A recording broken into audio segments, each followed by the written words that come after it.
हिंदी पखवाड़ा प्रारंभ हो रहा है। इस अवसर पर मैं आदरणीय अध्यक्ष महोदय, प्राचार्य महोदय एवं शिक्षकगण, साथ ही विद्यालय के छात्र एवं छात्राओं को सुप्रभात और साथ ही साथ हिंदी पखवाड़े का विशेष शुभकामनाएं। हिंदी हमारी संस्कृति है, हिंदी हमारी सभ्यता है, हिंदी हमारा राष्ट्रगान है, तो हिंदी शहीदों का इनकलाब जिंदाबाद है।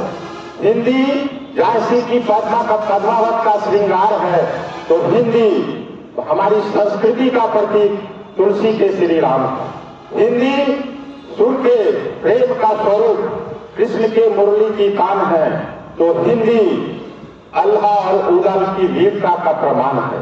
हिंदी शिवा की तलवारों की झनकार है, तो हिंदी माँ की गोद की तोतली आवाज है।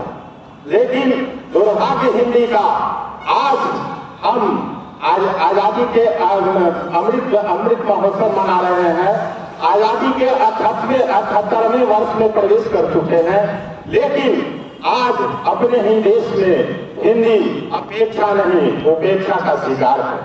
तब तो प्रसिद्ध व्यंग्यकार हरिशंकर परसाई ने कहा था, जो बड़े गर्व के साथ हिंदी बोलने वालों से कहते हैं हमें हिंदी नहीं आती। कितनी बड़ी विडंबना है, कैसी शर्मनाक स्थिति है जो हिंदुस्तान में रहकर हम हिंदी बोलना नहीं जानते हैं, हिंदी बोलने में शर्मिंदगी महसूस करते हैं। और हम जहां देखते हैं, जहां 70% लोग हिंदी बोलते हैं, हिंदी समझते हैं, वहां आज हिंदी पखवाड़ा और हिंदी दिवस मनाने की जरूरत आ पड़ी है। वास्तविकता तो यह है कि लॉर्ड मैकाले ने समझा था, अगर किसी भी देश को सदियों तक गुलाम बनाकर रखना है तो उसकी भाषा और उसके साहित्य पर प्रहार करो, वह स्वयं गुलाम बना रहेगा। हमने वास्तविकता तो यह है कि हमने वास्तव में स्वतंत्रता प्राप्त नहीं की है। आज भी हम अंग्रेजों के गुलाम हैं किसी न किसी रूप में। और हमारा साहित्य क्या होता है, समाज का दर्पण होता है, इसमें हम अपने भावों की अभिव्यक्ति करते हैं। तब तो हम देखते हैं जो एक परिधान चढ़ा था विश्व गुरु का, उस परिधान बचाने को उमड़ी थी ज्वाला स्वर्ग क्रांति का, माँ की साथ बचाने को। था क्या अर्थ संघर्षों का, बलिदानों का, उस गुरु तो तेजस्वी छाया का, खून से लथपथ काया का। और आज हम देखते हैं कि हमारी सभ्यता किस तरह से अंग्रेजियत को धारण कर रही है। और हम जो सन 47 को लांग गए, लेकिन हम मुगलों और गोरों से जीते, लेकिन अंग्रेजी के काले अक्षरों से हार गए।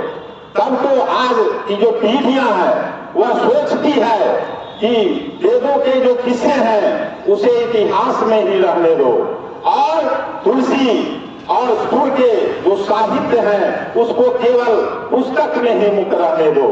अरे भारत माँ का चंदन हिंदी, वंदन हिंदी, गोरों का मर्दन हिंदी, और भारत का स्वाभिमान लौटा अभिनंदन हिंदी। और वास्तविकता तो यह है कि 29 बेटे को जो जोड़े वह भारत माँ का आशा की किरण है हिंदी।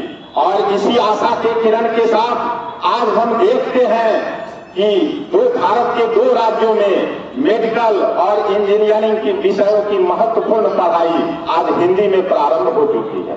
और विश्व के 200 विश्वविद्यालय में हिंदी की पढ़ाई हो चुकी है, जो प्रारंभ हो चुकी है। और साथ ही अमेरिका जैसे विकसित राष्ट्र में के 100 विश्वविद्यालय में हिंदी की पढ़ाई प्रारंभ हो चुकी है।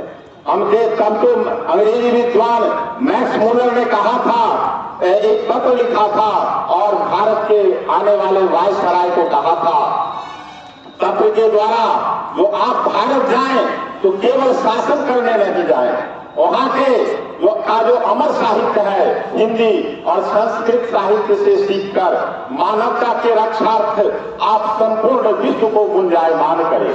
इसलिए अगर हिंदी की महत्ता को स्वीकार करना है, भारत को विश्व गुरु की उपमा से नवाजना है तो हमें हिंदी भाषा को स्वीकार करना ही होगा और इसके लिए हमें हिंदी पढ़ना, हिंदी लिखना और हिंदी बोलना ही होगा और इस धारणा को बलवती करना होगा।